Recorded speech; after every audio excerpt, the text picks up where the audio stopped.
Կոտայք ու Սյունիք առաջինն այս մարզերի անապահով ընտանիքներին գնահատելու կարգն է փոխում աշխատանքի ու սոցիալական հարցերի նախարարությունը։ Շաբաթներով թղթեր հավաքելու անհրաժեշտություն էլ չի լինի առցանց հայտը կլրացնեք ու միայն վերջում ընտանիքի չափահաս անդամներով կայցելեք սոցծառայության գրասենյակ համապատասխան փաստաթղթերի տակ ստորագրելու, փորձարկման փուլ է, կաշխատեցնեն, հետո մյուս մարզեր կտանեն։ Նախկինում տվյալների հավաքագրումից հետո միայն հնարավոր էր փաստացի ստուգել տեղեկատվությունը քաղաքացիների մասին, որը 1 ամիս էր տևում։ Տվյալ դեպքում մենք ունենք երկփուլ տվյալների ստուգման հնարավորություն եւ այս ընթացքում ուղիղ շտեմարաններից տվյալների ստուգումը իրականացվում է, այսինքն քաղաքացին արդեն միանգամից հասկանում է ինքը հաջորդ փուլ կանցնի թե ոչ։ Հանրապետության մյուս 8 մարզերում այս պահին դեռևս գործում է անապահովության գնահատման նախկին համակարգը։ Ըստ փոխնախարար Ժամակոչյանի այն չունի համապատասխան վստահություն եւ հստակ թիրախ, քաղաքացիների եկամուտների եւ ունեցվածքի հետ կապն ուղիղ չէ,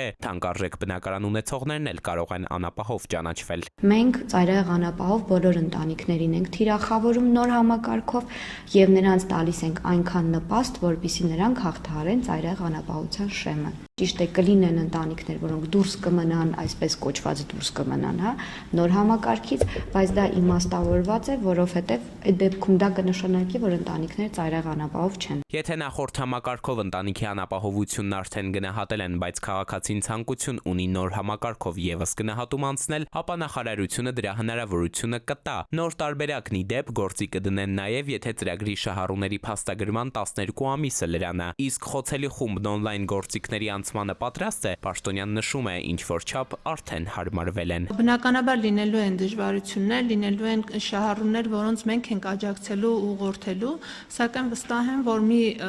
բավականին ստվար հատված էլ ինքը ինքնուրույն է լրացնելու իր դիմումները եւ դժվարություն չի լինելու իրենց մասով։ Սոցծառայության տարածքային գրասենյակներում Wi-Fi-ի խնդիրը լուծել են, պլանշետ էլ ունեն։ Պաշտոնյան վստահեցրեց, կարիք լինի կտան քաղաքացիներին, իրենց դիմումը կներկայացնեն։ Էդուարդ Պողոսյան, ժամը լրատվական,